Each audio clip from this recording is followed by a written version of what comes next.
Assalamualaikum warahmatullahi wabarakatuh. Selamat sore pemirsa TVRI Stasiun Aceh dimanapun Anda berada. Senang sekali saya Ida Fitriani kembali hadir menemani Anda dalam program Dialog sore hari ini.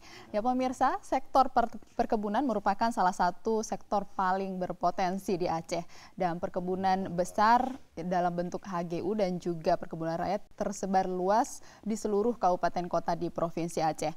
Perkebunan ini meliputi beberapa komoditi seperti karet, kakao, kopi, jahe, sawit, dan lain sebagainya. Namun sayangnya sampai saat ini dengan menjamurnya perkebunan seperti perkebunan sawit belum mampu menjawab persoalan kemiskinan yang ada di Provinsi Aceh, tetapi malah memunculkan berbagai persoalan diantaranya seperti praktek perburuhan, konflik sosial, konflik satwa, sederetan sengketa lahan, pencemaran lingkungan, dan lain sebagainya. Dan hal yang paling krusial yang harus diperhatikan dan diselesaikan persoalan saat ini adalah terkait dengan rehabilitasi terhadap perkebunan itu sendiri. Nah, seperti apa sebenarnya kondisi perkebunan kita saat ini di Provinsi Aceh akan kita bahas secara detail pada sore hari ini dengan tema rehabilitas perkebunan Aceh. Perkebunan rakyat di Aceh bersama 3 orang narasumber kita yang telah hadir di studio pada sore hari ini. Yang pertama sudah ada bersama saya di sini Bapak Profesor Dr. Herman Maulana yang merupakan pakar biokimia pertanian. Assalamualaikum Bapak, terima kasih telah hadir di studio. Ya, dan juga sudah bersama kita di sini Bapak Muslahuddin yang merupakan praktisi pertanian. Assalamualaikum Bapak. Waalaikumsalam warahmatullahi. Ya, terima kasih telah hadir di studio. Dan yang terakhir juga sudah bersama kita di sini Teguh Iskandar yang merupakan penyuluh dari Balai Pengkajian Teknologi Pertanian Aceh. Assalamualaikum Bapak. Waalaikumsalam warahmatullahi wabarakatuh. Terima kasih telah hadir di studio. Dan pemirsa, hari ini kita membahas rehabilitasi perkebunan rakyat selama 1 jam ke depan. Dan mungkin saya langsung saja ke materi kita hari ini. Karena ada praktisi pertanian, saya langsung ke praktisinya terlebih dahulu terkait dengan kondisi nyata di lapangan seperti apa sih sebenarnya perkebunan rakyat di Aceh dan saat ini, dan sebenarnya seperti apa sih persoalan yang muncul dalam perkebunan rakyat kita di Aceh ini, Pak Muslahuddin. Baik, pertama saya ucapkan terima kasih dulu kepada TVRI yang sudah memberikan kesempatan bagi saya untuk berbicara terkait dengan rehabilitasi kebun rakyat. Karena memang selama ini yang sering saya bicarakan itu di warung kopi. Jadi ini terima kasih kepada TVRI ya, artinya hal-hal yang sering saya bicarakan di warung kopi, alhamdulillah nanti bisa sampai di masyarakat dan bisa didengar secara lebih luas. Bicara tentang kondisi, kita tidak bisa lepaskan diri dari sisi data. Jadi kita bicara data-data saja hari ini. Nah, boleh saya sebutkan hampir semua komoditi unggulan di Aceh itu produksinya menurun. Misalnya kita ada 102.000 hektar kakao di Aceh. Ya kan? Nah, kalau kita bicara tentang kakao di Aceh, dari 102.000 hektar yang pernah berproduksi tahun 96, pengalaman saya di lapangan barangkali dari hari ini itu tidak lebih daripada 30% yang tersisa. Lebihnya itu sudah menjadi kebun hutan intinya. Sudah jadi hutan kakao, bukan lagi kebun kakao. Yeah. Jadi itu adalah satu fakta yang jadi kita dulu menggembar-gemborkan bahwa Aceh adalah kontributor 23% daripada produksi kakao di Sumatera, itu adanya di Aceh. Penurunan produksi ini apa sih sebenarnya penyebabnya ini? Kalau mungkin soal penyebab segala macam nanti akan dijelaskan oleh Prof secara lebih. Kalau di lapangan dilihat oleh praktisi sendiri? Yang dilihat oleh praktisi sendiri adalah bahwa sebenarnya intinya itu lebih kepada masyarakat melihat soal penyakit. Masyarakat melihat itu dari sisi penyakit saja. Mereka bukan stakeholder yang harus memahami sebenarnya apa persoalan yang lebih kompleks. Tetapi mereka lebih melihat kepada penyakit. Nah, kalau kita bicara penyakit, selama ini yang dikenal oleh masyarakat itu soal kakao, yang paling besar itu ada namanya PBK, penggerek buah kakao. Kemudian ada VSD namanya, Vascular Streak Dieback, itu semacam jamur yang menyerang ranting-ranting daun sehingga jadi mati. Kemudian dikenal dengan kanker batang. Kemudian ada hama helopeltis namanya. Kemudian ada jamur-jamur patogenik yang ada di bawah-bawah. Yaitu ujung-ujungnya itu Nah, itu buah kakaonya menghitam, produksinya rendah, dan segala macam. Jadi itu masif terjadi, masif terjadi seluruh Aceh. Jadi itu persoalan yang dipahami dan dimengerti oleh masyarakat. Nah, bagaimana sebenarnya persoalan yang lebih kompleks nanti Prof akan jelaskan. Saya mau cerita soal bahwa ini adalah kondisi realnya. Bahwa ketika kita bicara Aceh ada spesifikasi soal kakao, tapi konteks hari ini itu sudah sangat jauh daripada sebenarnya. Tadi sisanya 30% ya Pak ya? 30%. Itu kalau misalnya saya kan sering ke Pidi Jaya kebetulan, karena di Pidi Jaya ada kami buat pilot, nanti kita akan jelaskan pilot apa kita lakukan di desa Cubu Kaya Jatuh di sana. Nah, jadi kalau kita keliling-keliling di Pidi Jaya itu ada 13.000 hektar kakao. Tapi kalau hemat saya sekarang itu paling ada sekitar nggak sampai 5.000 lagi yang tersisa dan masih berproduksi. Kalau dulu 97 kita keliling di wilayah Cubu, Pandiraja, Tringgading, Merdu sampai Duklim, itu penuh, raya itu penuh dengan jemuran kakao. Penuh dengan jemuran. Tapi hari ini kita lihat sepi sekali. Nah, jadi tidak ada lagi kebanggaan masyarakat begitu bawa dari sore bawa kakao dengan kakao basahnya, kemudian mereka bergembira jemur besok pagi, dan itu tidak kita lihat lagi euforia itu.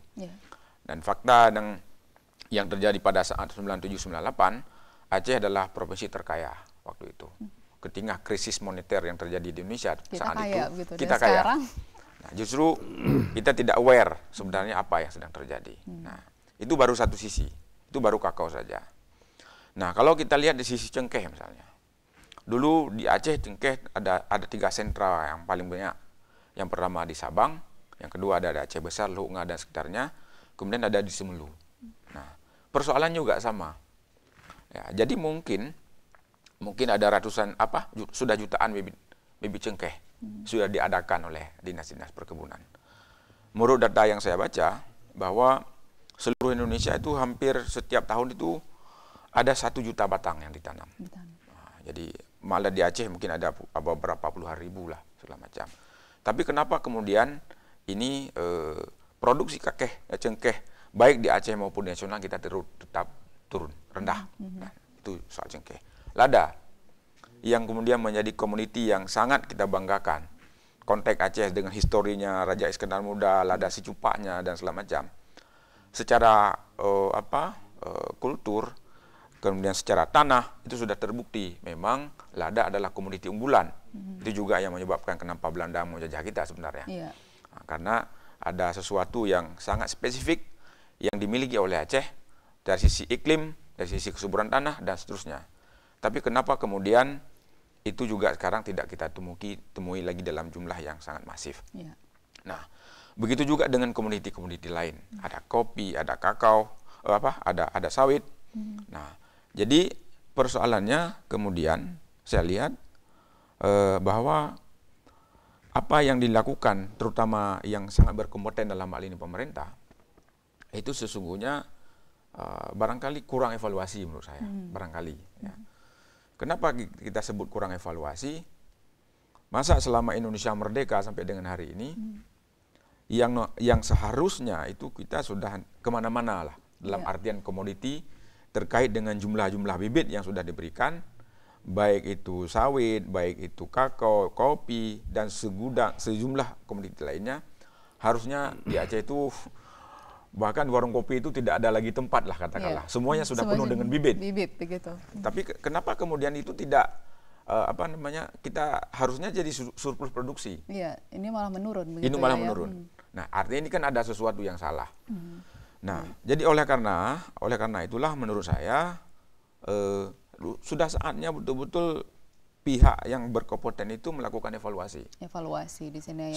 Sejauh mana sebenarnya investasi daripada spending government, artinya pembiayaan yang dilakukan oleh pemerintah, betul-betul itu bisa mendongkrak ekonomi rakyat. Ekonomi rakyat. Nah, ya, tujuannya pasti kesejahteraan rakyat, begitu ya. Baik, nanti kita lanjutkan untuk masalah evaluasi, Pak Mus.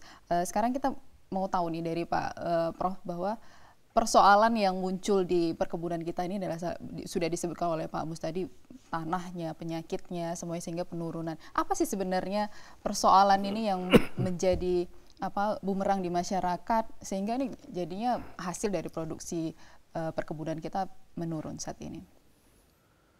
Ya, jadi kalau kita lihat persoalan yang muncul saat ini, di mana produktivitas ini hampir di seluruh dunia sebenarnya turun secara signifikan, tapi di Indonesia lebih parah lagi karena tidak didukung oleh knowledge yang komprehensif, yang holistik.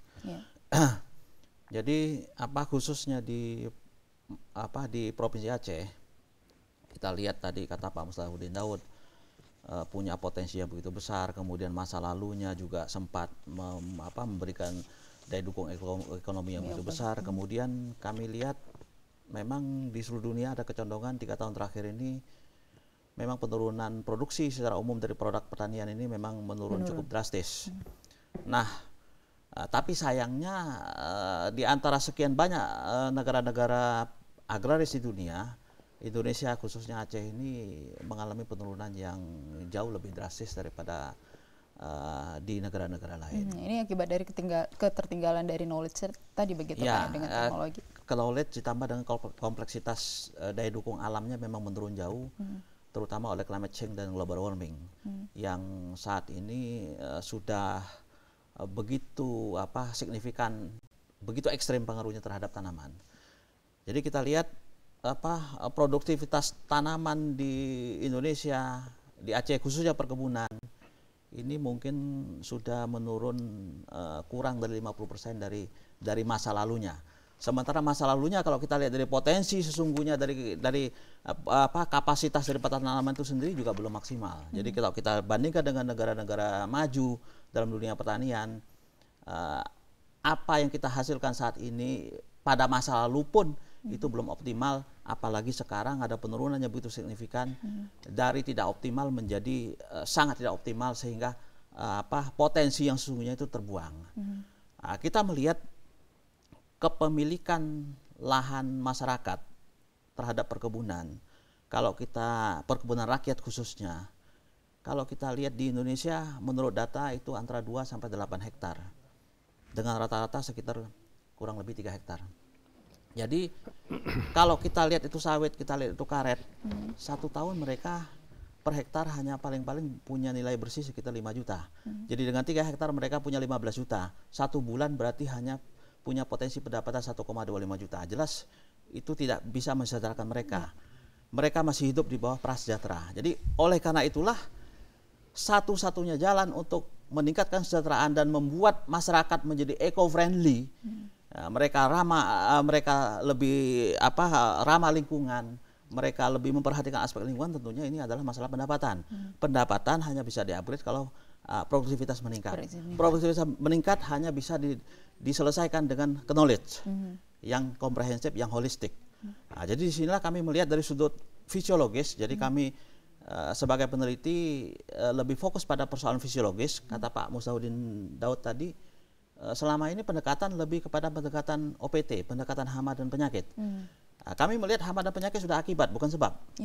Jadi di sini pendekatan fisiologis, physiologis rejuvenation istilah kami.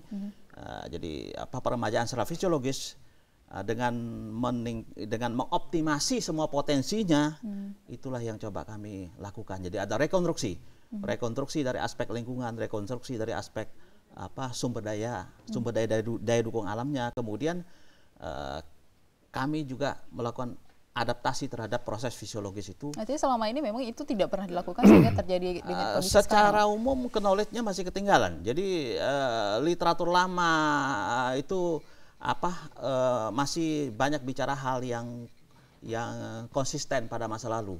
Jadi 3 tahun terakhir terjadi anomali, terjadi penyimpangan sehingga faktor-faktor fisiologis ini berubah begitu cepat, sementara knowledge-nya tidak cukup mendukung perubahan itu secara cepat. Jadi kami yang sudah memprediksi ini sejak 10 tahun yang lalu, ya insya Allah lebih siap daripada yang lain-lain. Ini apa sih sebenarnya penyebabnya? Apakah sebenarnya knowledge yang dibagikan kepada masyarakat petani ini tidak bisa diserap dengan baik atau apa gitu? Knowledge yang ada bukan hanya pada tingkat praktis. Jadi pada tingkat di dunia pun knowledge dalam lembaga riset dan perguruan tinggi sebenarnya tidak begitu siap menghadapi climate change. Apalagi di tropis. Climate change pengaruh climate change di negara tropis jauh lebih ekstrim daripada di negara-negara subtropik. Jadi kita lihat riset selama ini fokus di subtropik. Di tropis ini biasanya hanya replikasi. Para peneliti kita banyak dikirim ke luar negeri, tapi basicnya adalah subtropik. Kita tidak begitu siap dengan knowledge yang tropis, apalagi pada tingkat praktis. Karena kami banyak di lapangan, kami sangat tahu tentang persoalan praktis. Jadi insya Allah knowledge kami dalam hal praktis ini lebih siap pakai. Kalau masalah transfer knowledge sampai pada tingkat masyarakat, mungkin masih ada gap ya. Jadi kami peneliti kan tidak juga bisa terjun langsung terlalu jauh ke petani.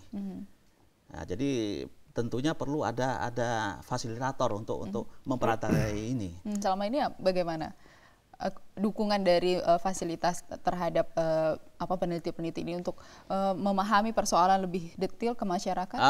Kami sendiri lebih condong volunteer ya. Jadi kami menggali dana dari berbagai pihak, termasuk dari kami sendiri. Jadi kami coba sharing terbatas dengan mitra-mitra di private sector. Jadi ini untuk membiayai riset kami yang independen. Jadi dukungan dari banyak pihak pemerintah atau NGO selama ini kami tidak terlibat langsung dengan baik government maupun NGO. Jadi kami lebih banyak share dengan private sector, kawan-kawan kami di wilayah praktis yang siap untuk melakukan perubahan. Yang sifatnya volunteer begitu. Ya. Jadi langkah-langkah out of the box ini sangat penting. Yang untuk mengatasi perubahannya begitu cepat sekarang ini yang terjadi akibat climate change dan global warming. Baik Pak Iskandar, ini tadi Pak Prof menjelaskan bahwa sebenarnya banyak sekali sudah teknologi yang diciptakan untuk membantu persoalan-persoalan yang muncul di perkebunan kita, di pertanian kita. Nah,